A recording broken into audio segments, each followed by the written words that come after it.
everybody. I am here to update the Happy Hour project. So before I get started, you know I'm going to ask you to please do all of the things. You guys know what they are. All right, so this is a project that was created by the dynamic duo of Deb B and Danny from Danny's Makeup here on YouTube. They did this in collaboration with the Fantastic Ladies group on Facebook. So you're going to have Deb, Danny, and the Fantastic Ladies linked down below. This is round two of this project. It is using the hashtag HappyHourPP. It started November 12th. I think I was late. Probably, because I always am. And will end November 12th of 2024 because that is National Happy Hour Day. Alrighty then. So this is a rolling style project. They decided that instead of doing the rolling style with 5 prompts, they kind of are letting us do as many as we want. And I'm notoriously bad for doing rolling style. I tend to roll things, bring them in, and then just continually do that so that I can hit all the prompts. I'm changing up my game for the panning to actually incorporate that method as much as possible. Not with everything, because I can't do it with everything, but as much as possible to make sure that I am actually doing projects justice, because I really felt like I did poorly. And I want to at least try and touch on everything. So I think I had mentioned when I did my finale intro video, whatever, that I was going to just bring in 3 prompts every month, no matter where I was at with anything else. So all of that being said, let's talk about what we had going on. I had craft beer, an item from an indie brand. Well, yeah, that's pretty easy. I brought this one in. This is a gift with purchase item from Notoriously Morbid. It is in the shade Mummy, and it is a loose pigment. Now, I don't use these properly, I guess would be the best way to put it. This is a gorgeous lavender color with tons of sparkle. I actually do have it on, but I have it on over some blue. So I don't know that you're seeing a true representation of it. It is fairly sheer, but it does have some lavender to it. It's, like I said, I put it over blue and it's really pretty. If I were not just doing it with my finger and we're putting it over a base, it would be a lot more impactful, but I'm lazy. I mean, no, let's just be honest, that is probably the biggest reason. And I decided that because this is just so pretty and it's such a nice sparkle and such a nice topper, just doing it with my finger and tapping it on is working for me. So maybe I'll get nuts and do it differently down the road. But I brought this in for 5 uses. I've actually hit 2 of them, like I said, including today's look. So that's going to remain in the project. And yes, because I do it so sloppily, I did have fallout that I had to brush away. It really wasn't a big deal. I mean, not to me at least. I guess some people get freaked out about that, but considering I have sparkle everywhere, I don't care. All right, then we have Dive Bar Hole in the Wall, a product from a smaller or lesser known brand. I brought in my Necromancy Cosmetica lipstick. This is in the shade Mugwort. I did have to toss the other 2. You guys saw them in the last video, and I did trash them, and this one's right in the cusp. It's not bad. I mean, I can certainly wear it. It's not bad at all. That is the color. I actually have it on right now. But I put the lip oil that I'm working on for my Throwback 30 project over it because it is very matte. It is very dry, and I can't stand that feeling on my mouth. So we have got, of the 10 applications that I rolled that in for, we are at 7. So I'm figuring another day's use, if I actually remember to reapply, and I should be able to get that one rolled out for you. Then we've got Mocktail, a dupe for a high-end product, and this is credit to Helen Hirsch. The ladies did actually kind of pare this down, and they brought in suggestions from a bunch of us, so that was kind of really cool of them. I love the way they opened it up for the second round of their projects. Anyway, so I brought this in. This is the Kiko Milano quad in, well, it's the Bright Quartet quad is what it is technically named, and I see this as a dupe to the Tom Ford Nude Dip. I brought this in for 5 uses, and I have got to say, okay, so we're going to go this way. I have used this twice, and both times when I have done this, I have done it on its own, and I think it's stunning. It gives me a great look, and then I literally am just lightly topping it with Peekaboo, my Super Shock that's in 30 Throwback 30, not 50 Shades. What am I thinking? So this one is a little hard to see because it is kind of a setting shade for me, but then the others you can see and they're subtle. They're nice. It's one of those kind of idiot-proof things where the look just comes out flawlessly. You really can't screw it up too much. And I think it is a perfectly reasonable dupe for that Tom Ford quad, which is a $90 price tag, which is insane. All right, let's talk about what we're bringing in.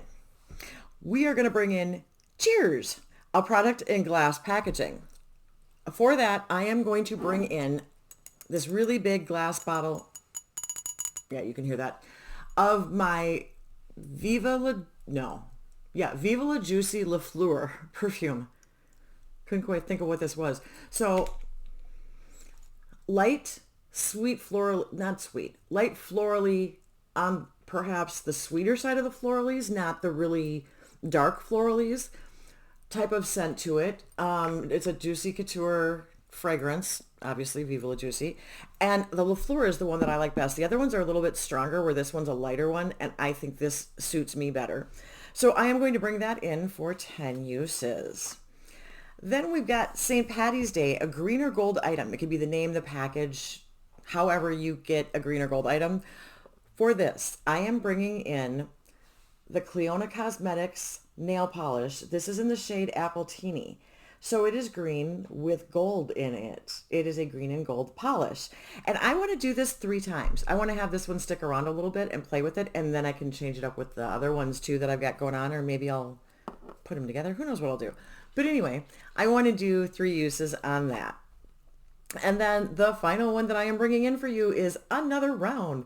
An item you love so much you bought it again or bought it for a friend. So me being a goofball counts, right?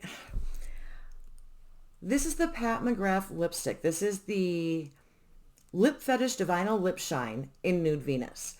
Now, when I originally got these, it came in a lip balm kit from Sephora.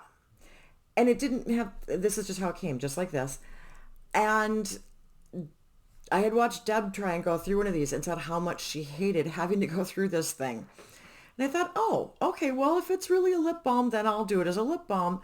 Well, I use it as a lipstick lip balm, kind of a no makeup makeup, but for me, it's not exactly a no makeup makeup. So, okay, we'll put it under mugwort. It is definitely balmy. It is definitely lighter. It is not a bad color. It is definitely nude. All right. So I was going through and I had looked at some different shades and had seen some people talking about it, and I had put this shade on my wish list. Well, I finished off one of these tubes completely. I ended up buying this with the packaging and the whole thing, not even realizing that it was the exact same shade I had finished off. So I had it in a project in Minnesota that I thought I didn't have this down here, so I wasn't able to show it to you when I updated that project.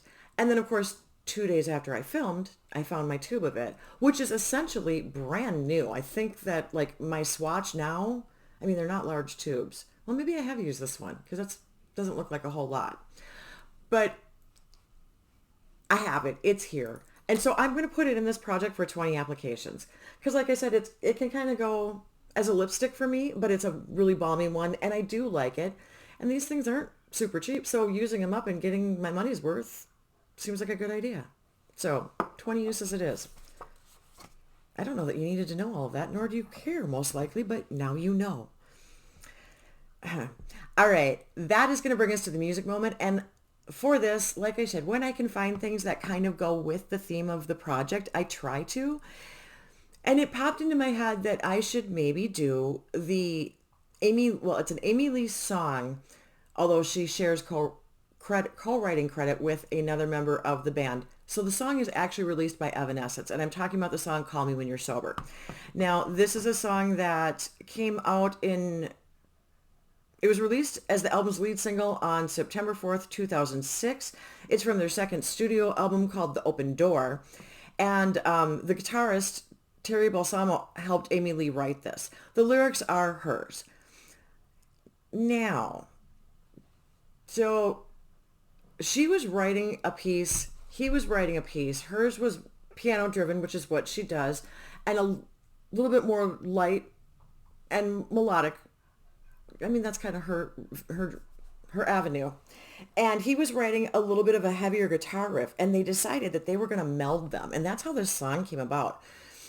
So it's interesting that they took things that they were noodling on separately and like jammed it together to make something, and it worked out as well as it did.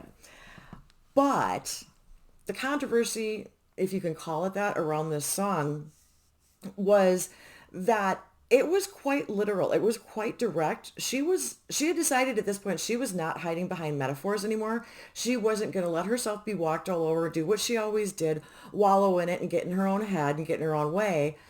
And she actually, and this isn't, okay, we'll get to what the problem is in a minute, but this isn't just about one person.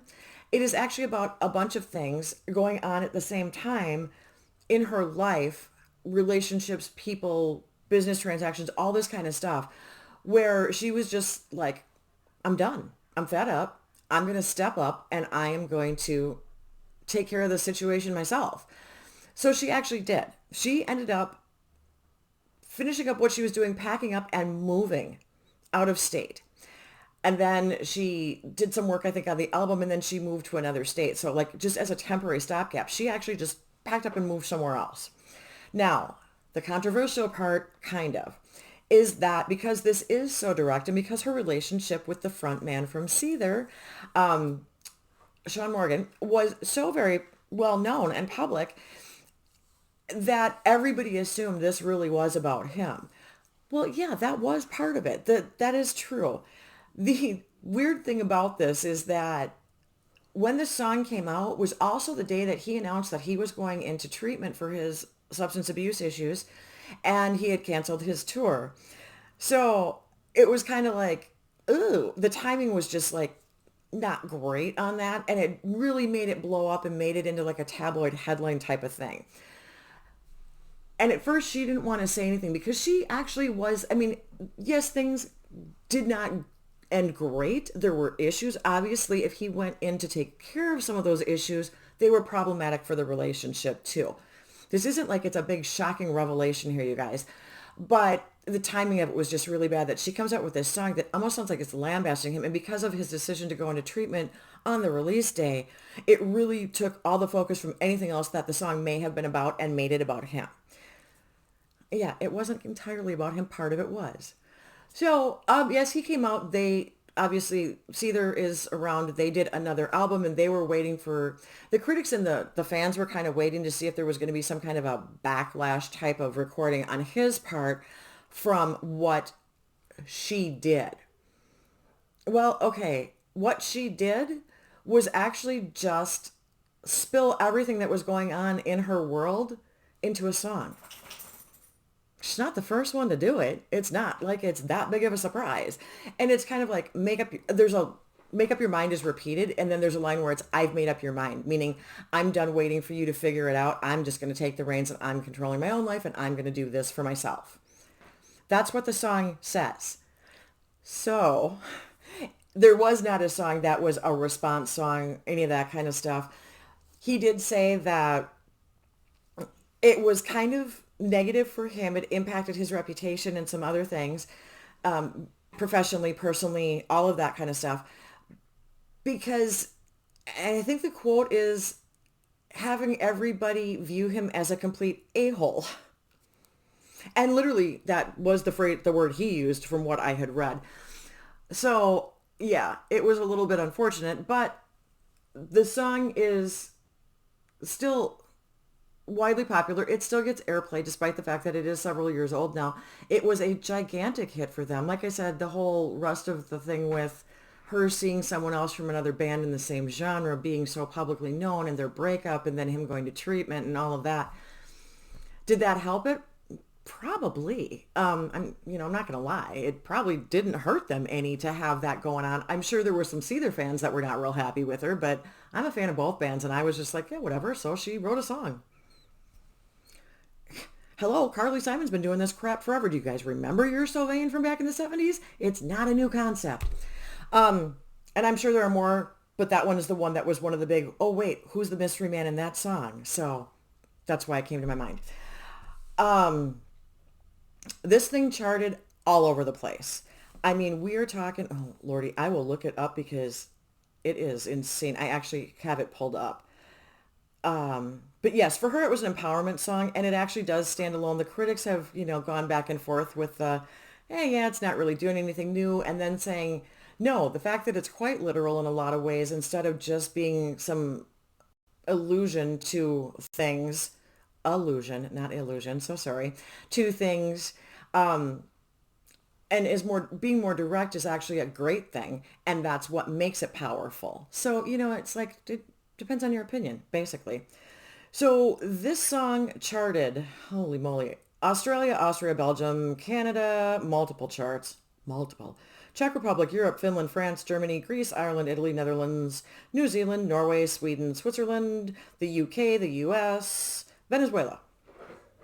And yeah, that's a lot. Now, the certifications for it, it hit gold in Australia, silver in the UK, and platinum in the US. So this song blew up. This song was huge. I'm sure you've all heard it. The thing that I thought was interesting is, considering how much of this, oh my gosh, it's about him type of stuff that went on, the video for it is really kind of cool, and I'm going to link it down below. I'm pretty sure it's the official video. It was kind of a conceptual thing where it's a retelling of Little Red Riding Hood, but the idea of it to an extent is that Amy Lee taking the role of Little Red Riding Hood is showing that despite being surrounded by the wolves, she's not afraid. She's come into her own. So that's kind of an interesting take on it too. And it was definitely much more, I think, of where she wanted the song to go, the message she was trying to give, than what everybody else was saying about it. So there is that for you. So that's what you're going to have down in the description box. Thank you for giving me your time. I truly do appreciate it. And until next time, everybody, see ya. Bye.